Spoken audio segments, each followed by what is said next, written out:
Hi everyone, Blake Jones here. In this episode of How Do You Do That, we're going to go over the various ways of applying noise reduction into our clip. And the ways to use it so that it does not affect too much the performance of your system while you're adding this in. With that being said, let's have a look. Noise reduction, or otherwise known as motion effects, is only available in the Resolve Studio version. And so if you click on the Motion Effects tab, you'll see down here in the bottom we've got temporal noise reduction, spatial noise reduction, and motion blur.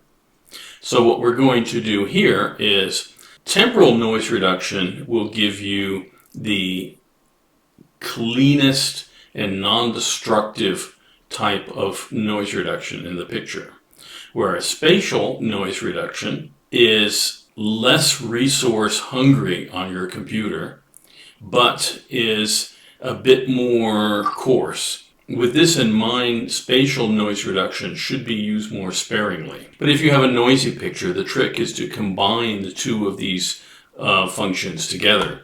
So what we do here in order to enable temporal noise reduction is we give it some frames for sampling. So we'll say 2. And then we select the motion estimation.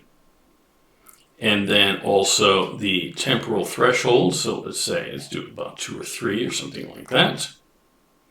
And then we have also the amount of motion in the picture. Generally leaving it at 50 is correct.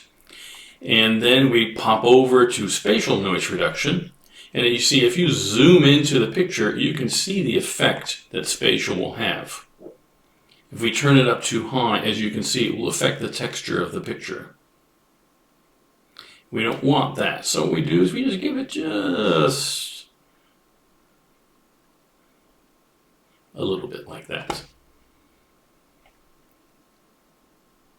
Motion blur is basically a tool that you only use for specific effects, like if you want somebody running and have a blur behind them, then you can use the motion blur effect on here. Okay, so now what we're going to do here is play that. And as you can see, we've got full speed playback, and we've got a very nice, clean looking picture.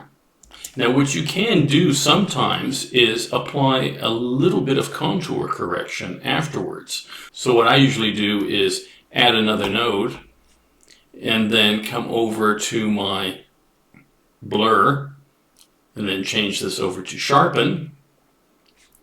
And then here we can change, we have all of our sharpening tools that are available. Now there are third-party OpenFX plugins that can be used also for noise reduction, such as Neat Video. So as you can see over here in the OpenFX library, so if I were to reset these controls, add a note like this, drop the Neat Video plugin inside, and then it asks me first create a noise profile. We can either use the auto profile, generic profile, or load an existing profile in here. Once that's done, then it allows you to adjust and preview the effect. Resolve FX Revival. There is also a noise reduction OpenFX plugin. If I drag this over here, then as you can see, we have very similar tools like we have on the Motion Effects tab. The noise reduction OpenFX plugin in Resolve is perfect when you actually want to apply noise reduction to a clip when you're working solely on the edit page.